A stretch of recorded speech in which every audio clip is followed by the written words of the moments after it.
جب میں نے اپنے استاد سے یہ حدیث مبارکہ پڑھی تھی تو جس طرح کا بندہ ہونا پھر اس کے ذہن میں اپنی باتیں آتی ہیں، انجینئر کے ذہن میں انجینئرنگ کی باتیں اور ڈاکٹر کے ذہن میں ڈاکٹری کی باتیں.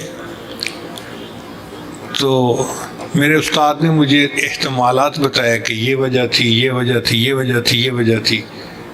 تو میں نے کہا استاد جی میرے ذہن میں ایک بات آ رہی ہے، میں آپ کو بتاؤں. کہ لگے بتاؤ. میں نے کہا دیکھیں میری لائن ہے ذکر و سلوک والی، اور ہمارے پاس لوگ اپنی پریشانیوں کو لے کے آتے ہیں کہ جی بیوی کہتی ہے خاوند ناراض ہے، کچھ پڑھنے کو بتائیں. خاوند کہتا ہے بیوی بات نہیں مانتی، کچھ پڑھنے کو بتائیں. میاں بیوی کہتے ہیں اولاد نہیں ہو رہی، کچھ پڑھنے کو بتائیں. کوئی کہتے ہیں نوکری نہیں لگ رہی، پڑھنے کو بتائیں. طالب علم کہتے ہیں جی امتحان دیا ہے، کچھ پڑھنے کو بتائیں اچھے نمبر آ جائیں. تو لوگ مسائل لے کے آتے ہیں تو وہ کچھ پڑھنے کو مانگتے ہیں. تو امام بخاری رحمۃ اللہ نے حدیث کی کتاب جب مکمل کی تو ان کے ذہن میں خیال آیا اب یہ طلباء آخری حدیث کا درس سن کے اپنے گھروں میں واپس جائیں گے اور یہ پریکٹیکل لائف گزاریں گے.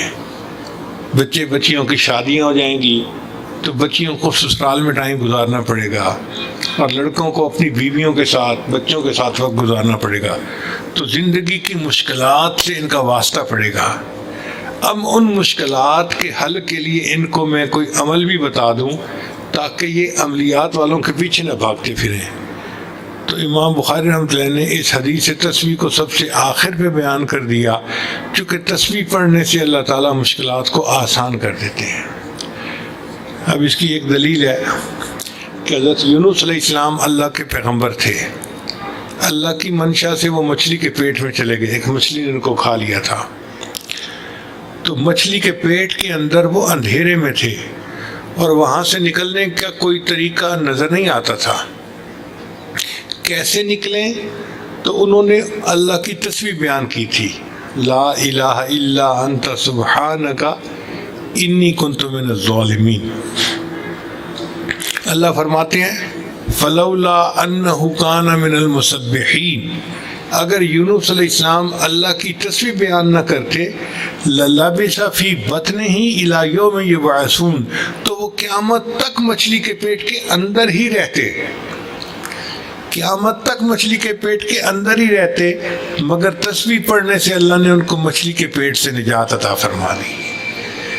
تو اگر یہ تسبیح مچھلی کے پیٹ سے بندے کو نکال دیتی ہے، اس کا مطلب یہ کہ کوئی بھی بندہ قرضے کی مچھلی کے پیٹ میں پھنسا ہوا ہے، نکلنے کا راستہ نظر نہیں آتا، تو وہ اگر یہ تسبیح پڑھے گا تو اللہ اس کو قرضے کی مچھلی کے پیٹ سے بھی نکال دیں گے. تعلیم مکمل ہو جاتی ہے، رشتہ نہیں آتا. اب بچی خود تو کچھ نہیں کر سکتی، ماں باپ بھی کہتے ہیں جی کہ ہم بچی کو خود تو نہیں کہیں چھوڑ کے آئیں گے، کوئی رشتہ مانگنے آئے گا تو شادی کریں گے نا. تو ایسی صورت میں بچی بیچاری پریشان ہے، کیا کرے؟ تو وہ تسبیح پڑھے، اللہ تعالیٰ اس کے لیے اچھا رشتہ بھیج دیں گے اور اس کو اس حال کی مچھلی کے پیٹ سے نکال دیں گے. کئی لوگ کاروبار کرتے ہیں، کاروبار نہیں چلتا، کیا کریں؟ عملیات پوچھتے ہیں. بھئی عملیات میں آپ سبحان اللہ کا ذکر کثرت کے ساتھ کریں، اللہ تعالیٰ حالات کی مچھلی کے پیٹ سے نکال دیں گے اور آپ کو نقصان کی بجائے نفع کے حالات میں لے آئیں گے. چنانچہ ایک مرتبہ حضرت عمر رضی اللہ عنہ نے ایک آدمی کو درے لگوائے. حضرت ابن کعب رضی اللہ عنہ بھی ساتھ تھے. عمر رضی اللہ عنہ نے فرمایا کہ اس کو 10 درے لگاؤ.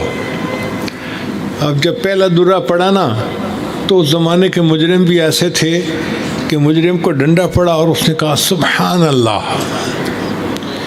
آج کل تو منہ سے گالیاں بکتے ہیں نا ہم، وہ ایسے تھے کہ مجرم بھی سبحان اللہ کا ذکر کرتے تھے. تو جیسے اس نے کہا نا سبحان اللہ، تو عمر رضی اللہ عنہ نے جلاد کو روک دیا کہ بس اور نہ مارو. تو کعب رضی اللہ عنہ مسکرا پڑے. تو عمر رضی اللہ عنہ نے ان سے پوچھا کہ حضرت آپ مسکرائے کیوں ہیں؟ ان کا سبحان اللہ کہ اللہ کی تسبیح نے اس کے سزا کو کم کر دیا. 10 درے لگنے تھے، سبحان اللہ پڑھا، ایک پہ ہی آپ نے معاف کر دیا، تو سبحان اللہ نے اس کے عذاب میں تخفیف کر دی. تو حدیث سے بھی ثابت ہوتا ہے کہ سبحان اللہ پڑھنے سے عذاب کے اندر تخفیف ہو جاتی ہے، اور آیت سے بھی پتہ چلتا ہے کہ سبحان اللہ پڑھنے سے اللہ نے حضرت یونس علیہ السلام کو مچھلی کے پیٹ سے نکال دیا تھا۔ تو میں نے کہا کہ مجھے تو یوں لگتا ہے کہ امام بخاری رحمۃ اللہ علیہ نے ایک عمل بتا دیا ہے تاکہ سب کو کام آئے گا، اور یہ اپنی زندگی میں سبحان اللہ کا ذکر کثرت سے کر کے فائدہ اٹھائیں گے۔ تو استاد اس جواب سے بہرحال بہت خوش ہوئے تھے۔